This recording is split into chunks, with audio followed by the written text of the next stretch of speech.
नमस्कार। आज हम एक अहम स्थानीय मुद्दे पर बात करने जा रहे हैं जो राजस्थान के खैरथल क्षेत्र से जुड़ा है। नमस्कार। हाँ, ये विकास से जुड़ा मामला है और वहाँ के लोगों के लिए काफी मायने रखता है। बिल्कुल।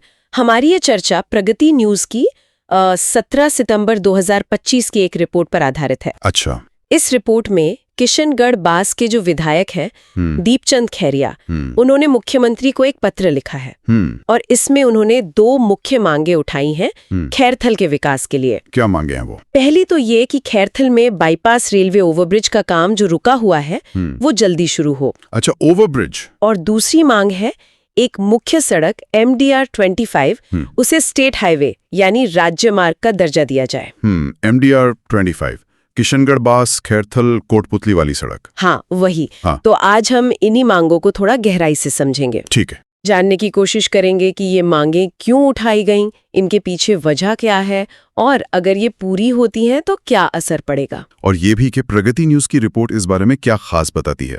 हाँ बिल्कुल, चलिए शुरू करते हैं। जरूर। तो पहले मांग पर आते हैं, खैरथल में bypass railway overbridge.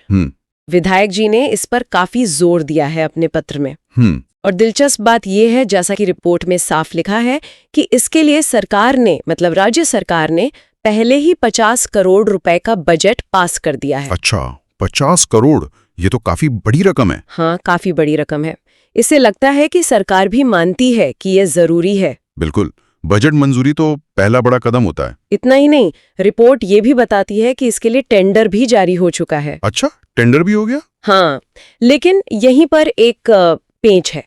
Budget pass है, टेंडर जारी है, पर जमीन पर काम वो अभी तक शुरू नहीं हुआ है। ओह, तो काम अटका हुआ एक तरह से। हाँ, और विधायक ने इसी पर चिंता जताई है। उन्होंने आग्रह किया है मुख्यमंत्री से कि इसको प्राथमिकता दें और काम जल्दी शुरू करवाएं। इसकी वजह क्या बताई गई है? मतलब क्यों इतना जरूरी है ये ओवरब्रिज? रिपोर्ट के मुताबिक वजह बिल्कुल साफ है। खैरथल में जो रेलवे लाइन है उसकी वजह से अक्सर फाटक बंद रहता है और भारी जाम लगता है। हाँ, ये तो आम समस्या है रेलवे क्रॉसिंग पर। तो ये ओवरब्रिज बनने से लोगों को रोज के इस जाम और आने जाने की दिक्कत से बहुत बड़ी राहत मिलेगी। समझ गया। तो ये सीधे सीधे लोगों की रोजमर्रा की जिंदगी से जुड़ा मुद्दा है। बिल्कुल। हाँ, ये स्थिति जो आप बता रही हैं, ये कई बार देखने को मिलती है इंफ्रास्ट्रक्चर प्रोजेक्ट्स में। मतलब बजट मंजूर हो जाना एक बात है, पर उसका जमीन पर उतरना वो असली चुनौती होती है। सही कहा। स्रोत यानी प्रगति न्यूज की रिपोर्ट जिस तरह से ये बता रही है कि बजट है, टेंडर है, फिर भी काम रुका है, ये कहीं ना कहीं कार्यान्वयन मतलब इम्प्लीमेंटेशन के लेवल पर किसी अड़चन की तरफ इशारा करता है। रिपोर्ट में शायद देरी के कारणों का ज्यादा ब्यौरा ना हो, लेकिन ये साफ है कि इसका असर आम लोगों पर पड़ रहा है। हाँ, देखिए, ट्रैफिक जाम का मतलब सिर्फ वक्त की बर्बादी नहीं होता। हाँ, और भी दिक्कतें होती हैं। हाँ, ईंधन फालतू जलता है, प्रदूषण होता है, लोगों को रोज की परेशानी और तनाव होता है। तो जब एक मंजूरशुदा प्रोजेक्ट ऐसे अटक जाता है तो इन समस्याओं का हल भी टल जाता है। सही बात है। ये सिर्फ एक पुल का ना बनना नहीं है, बल्कि लोगों को जो राहत मिलनी थी उसमें देरी है। बिल्कुल। ये वाकई में सोचने वाली बात है कि आखिर ये गैप क्यों है मंजूरी और असल काम के बीच। स्रोत में कारण तो नहीं दिए, पर विधायक को मुख्यमंत्री को लिखना पड़ रहा है। ये दिखाता है कि मामला कहीं फंसा हुआ है। हाँ। क्या ऐसा अक्सर होता है कि बजट मिलने के बाद भी चीजें अटक जाती हैं? देखिए, बिना स्रोत में जानकारी के अंदाजा लगाना तो ठीक नहीं। हाँ। पर आमतौर पर ऐसी देरी के कई कारण हो सकते हैं। कभी जमीन अधिग्रहण में मसला होता है। अच्छा। कभी अलग अलग सरकारी विभागों ने तालमेल की कमी होती है, या फिर कभी ठेकेदार की तरफ से कोई दिक्कत आ जाती है। पर महत्वपूर्ण बात यह है कि स्रोत इस देरी को और उससे होने वाली जो आम जनता की समस्या है, जाम, उसको हाईलाइट कर रहा है। इससे इस मांग का वजन बढ़ जाता है। हाँ, ये बात तो है। ये सिर्फ एक कंस्ट्रक्शन प्रोजेक्ट नहीं रह जाता, ये एक जरूरी सार्वजनिक सुविधा का मुद्दा बन जाता है। बिल्कुल। चलिए अब दूसरी मांग पर आते हैं। वो भी कम दिलचस्प नहीं है। हाँ, बताइए। विधायक खैरिया ने पत्र में MDR 25 यानी मुख्य जिला सड़क नंबर 25 उसे राज्य मार्ग यानी स्टेट हाईवे घोषित करने की मांग की है। MDR 25 जी, ये किशनगढ़ बास से खैरथल होते हुए बानसूर और कोटपुतली तक जाती है। हाँ बिल्कुल, वही सड़क। ठीक है, तो इसे स्टेट हाईवे बनाने की मांग है। हाँ, और इसके पक्ष में उन्होंने कुछ तर्क भी दिए हैं जो रिपोर्ट में बताए गए हैं। क्या तर्क हैं? पहला तो ये कि ये सड़क, जैसा आपने कहा, कई कस्बों को जोड़ती है और असल में 2 जिलों को आपस में कनेक्ट करती है। 2 जिलों को जोड़ना तो महत्वपूर्ण है। हाँ, दूसरा तर्क ये दिया है कि अगर ये स्टेट हाईवे बन जाती है तो ट्रैफिक ज्यादा स्मूथ हो जाएगा, आना जाना आसान होगा, तेज होगा। हाँ, स्टेट हाईवे के रखरखाव के मानक आमतौर पर बेहतर होते हैं। और तीसरा उनका कहना है कि इससे इलाके में विकास की नई संभावनाएं खुलेंगी। बेहतर सड़कें तो वैसे भी व्यापार और बाकी चीजों को बढ़ावा देती हैं। ये भी सही है, अच्छी कनेक्टिविटी आर्थिक विकास के लिए जरूरी है। लेकिन इस मांग में जो सबसे खास बात है, जो प्रगति न्यूज की रिपोर्ट ने हाईलाइट की है, वो क्या है? वो ये कि विधायक का कहना है कि इस सड़क को राज्य मार्ग घोषित करने से राज्य सरकार पर कोई एक्स्ट्रा फाइनेंशियल बोझ, मतलब कोई अतिरिक्त आर्थिक भार नहीं पड़ेगा। ओह, कोई अतिरिक्त भार नहीं? ये कैसे? रिपोर्ट में इसकी ज्यादा डिटेल तो नहीं है, पर ये पॉइंट उन्होंने प्रमुखता से रखा है। ये वाकई बहुत दिलचस्प पॉइंट है। बिना अतिरिक्त वित्तीय भार वाला तर्क इस मांग को काफी मजबूत बना देता है। हाँ, मुझे भी यही लगा। इसे थोड़ा समझते हैं। देखिए, जब किसी एमडीआर को स्टेट हाईवे बनाया जाता है तो आमतौर पर उसका मतलब होता है कि उसकी देखरेख, उसका सुधार, उसकी जिम्मेदारी बड़े पैमाने पर राज्य सरकार के पास आ जाती है। और स्टेट हाईवे के लिए बजट भी ज्यादा होता है, रखरखाव के स्टैंडर्ड भी ऊंचे होते हैं। जरूरत पड़ने पर उसे चौड़ा करने या बेहतर बनाने की योजनाएं भी आसानी से बन सकती हैं। तो विधायक के तर्क सही लगते हैं फिर? यातायात सुगम होगा, विकास की संभावनाएं खुलेंगी। हाँ, बिल्कुल। बेहतर कनेक्टिविटी से उद्योग आ सकते हैं, माल ढुलाई आसान होती है, पर्यटन बढ़ सकता है। और क्योंकि ये सड़क 2 जिलों को जोड़ती है तो इसका अपग्रेडेशन दोनों इलाकों के बीच आर्थिक और सामाजिक रिश्ते और मजबूत कर सकता है। लेकिन वो अतिरिक्त भार नहीं वाली बात, उसका क्या मतलब हो सकता है? हाँ, उस पे आते हैं। स्रोत इसकी व्याख्या तो नहीं करता, पर इसके कुछ मतलब हो सकते हैं। हो सकता है कि मौजूदा बजट में ही इसे एडजस्ट करने की गुंजाइश हो। अच्छा। या शायद इसके लिए फौरी तौर पर किसी बड़े नए फंड की जरूरत ना हो।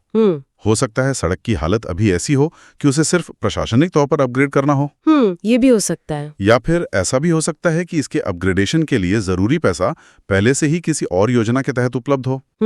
वजह चाहे जो भी हो, ये तर्क सरकार के लिए फैसला लेना आसान बनाता है, क्योंकि अक्सर पैसे की कमी ही ऐसी योजनाओं में सबसे बड़ी रुकावट बनती है। सही कहा। ये दिखाता है कि मांग सिर्फ जरूरत के हिसाब से नहीं, बल्कि प्रैक्टिकल होकर भी की गई है।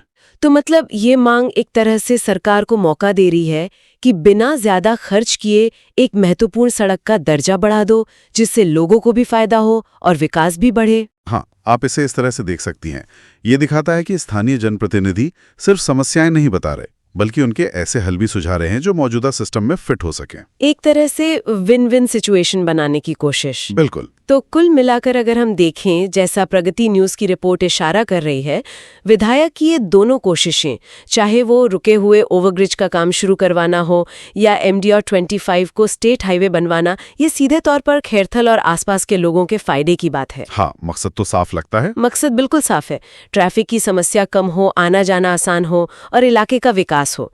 ये सिर्फ मांगे नहीं लगती, बल्कि ऐसा लगता है कि एक चुना हुआ प्रतिनिधि अपने इलाके की जरूरतें समझकर कदम उठा रहा है। और खास बात यह है कि उन्होंने सिर्फ प्रॉब्लम नहीं बताई, बल्कि ठोस बातें भी रखी हैं, जैसे ओवरब्रिज के लिए पहले से पास बजट का जिक्र किया। हाँ। और सड़क वाले मामले में कहा कि अतिरिक्त लागत नहीं आएगी। ये बातें मांगों को वजन देती हैं। सही, बिल्कुल। ये स्थानीय लोकतंत्र में चुने हुए प्रतिनिधियों की भूमिका को भी दिखाता है। वो जमीनी हकीकत और जरूरतें समझते हैं और उन्हें सही तरीके से ऊपर तक पहुंचा सकते हैं। और जब मांगे इस तरह ठोस तथ्यों और तर्कों के साथ रखी जाती हैं, जैसे कि स्वीकृत बजट या बिना अतिरिक्त लागत वाला पॉइंट, तो उन पर ध्यान दिए जाने की उम्मीद बढ़ जाती है। हाँ, फैसला लेने वालों के लिए भी आसान हो जाता है शायद। हाँ, ये एक तरह से पॉलिसी बनाने और उसे लागू करने की प्रक्रिया को ज्यादा जवाबदेह और असरदार बनाने की कोशिश भी है।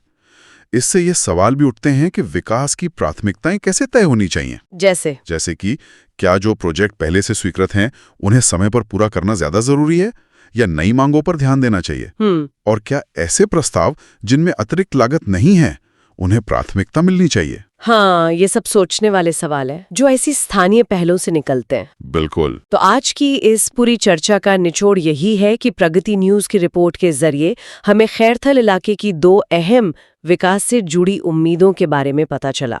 हाँ, पहला तो वो रेलवे ओवरब्रिज। हाँ, जिसके लिए 50 करोड़ का बजट पास है, पर काम शुरू होने का इंतजार है ताकि लोगों को ट्रैफिक जाम से निजात मिले। और दूसरा MDR 25 सड़क को राजमार्ग का दर्जा देने की मांग, जिससे 2 जिलों के बीच कनेक्टिविटी बेहतर हो, विकास के मौके बढ़े और खास बात ये कि इसमें सरकार पर कोई एक्स्ट्रा बोझ भी न पड़े।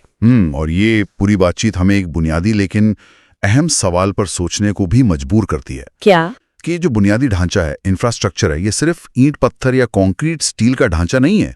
ये किसी इलाके की तरक्की की रफ्तार और दिशा तय करता है। हाँ, ये तो है। तो इन प्रोजेक्ट्स का समय पर पूरा होना कितना जरूरी है? स्रोत हमें बताता है कि ओवरब्रिज में देरी से जाम लग रहा है, यानी सुविधा मिलने में देरी हो रही है। हाँ। लेकिन क्या देरी का असर सिर्फ सुविधा तक ही रहता है, या ये उस इलाके के पूरे सामाजिक आर्थिक विकास की संभावनाओं को भी धीमा कर देता है, जिनका जिक्र MDR 25 को अपग्रेड करने के फायदों में किया गया? ये गहरा सवाल है। हाँ, ये सोचने वाली बात है कि देरी की कीमत सिर्फ पैसों में नहीं होती, बल्कि खोए हुए अवसरों में भी होती है। कोई प्रोजेक्ट आज पूरा हो जाए और वही प्रोजेक्ट 5 साल बाद पूरा हो, तो क्या उस इलाके के भविष्य पर उसका असर एक जैसा होगा? शायद नहीं। ये एक ऐसा पॉइंट है जिस पे शायद हमें और सोचना चाहिए। बिल्कुल, बहुत सही कहा आपने। विकास की ज़रूरतें और उन्हें पूरा करने की प्रक्रिया, ये तो हमेशा चलती रहती है। उम्मीद करते हैं कि खैरथल क्षेत्र की इन मांगों पर जल्द ध्यान दिया जाएगा और कुछ सकारात्मक नतीजा निकलेगा। उम्मीद तो यही है। आज इस महत्वपूर्ण स्थानीय मुद्दे पर इतनी गहराई से बात करने के लिए आपका धन्यवाद। धन्यवाद।